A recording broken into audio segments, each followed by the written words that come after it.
Maman, pourquoi personne n'arrive à dormir ici? Parce que quelque chose marche dans le village chaque nuit. Et si certaines batailles spirituelles étaient invisibles, mais capables de détruire lentement une vie entière? Et si certaines personnes souffraient, sans comprendre ce qui les oppresse réellement?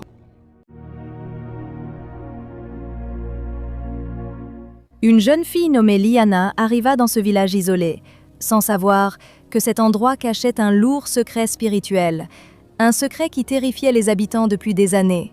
Les habitants du village n'arrivaient plus à dormir, leur regard était vide, leur corps épuisé, comme si quelque chose leur volait leur paix, chaque nuit, dans le silence. Dès sa première nuit dans le village, Liana aperçut une étrange silhouette noire, traverser rapidement les rues sous la pluie, et un profond frisson parcourut tout son corps. Au sommet de la colline, une ancienne église abandonnée dominait le village, fermée depuis des années, comme si tout le monde avait oublié cet endroit, sauf les ténèbres. Un jour, une mystérieuse vieille femme apparut devant Liana, comme si elle attendait déjà son arrivée, et dans ses yeux brillait une étrange lumière, calme, mais profondément spirituelle. La vieille femme donna à Liana une étrange lampe ancienne, une lumière capable de révéler le monde invisible et les ténèbres cachées derrière ce village. Lorsque Liana alluma cette mystérieuse lampe, le village changea immédiatement devant ses yeux, comme si un voile invisible venait d'être retiré, et elle aperçut alors d'étranges ombres spirituelles flotter autour des maisons, comme si la peur habitait cet endroit depuis des années, sans jamais vraiment partir. Pendant que les habitants tentaient de dormir, les ombres circulaient autour d'eux, se nourrissant de leur peur, de leurs blessures et de leur profond désespoir.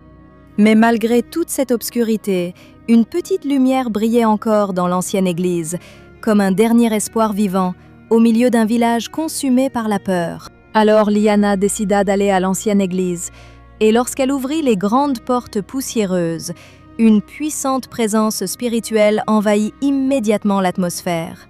Au centre de l'autel, une vieille Bible reposait encore ouverte, comme si quelqu'un priait toujours dans cet endroit oublié.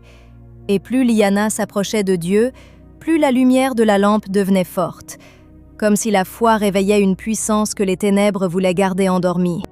Les ombres commencèrent alors à hurler dans tout le village, car la lumière dérange toujours les ténèbres, et l'obscurité comprit immédiatement que quelque chose était en train de changer. Cette nuit-là, Liana pria avec une foi sincère et profonde. Pas une simple habitude religieuse, mais une prière venant directement de son âme. Puis soudain, une immense lumière céleste traversa toutes les rues du village, et partout où cette lumière passait, les ténèbres disparaissaient.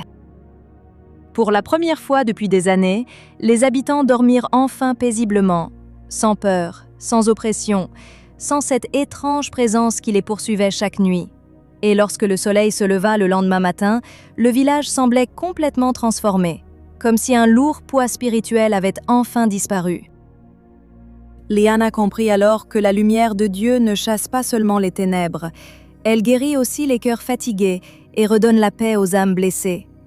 Car même dans les endroits les plus sombres, une seule lumière dirigée par Dieu peut restaurer la paix, transformer profondément des vies et faire renaître un nouvel espoir dans les cœurs.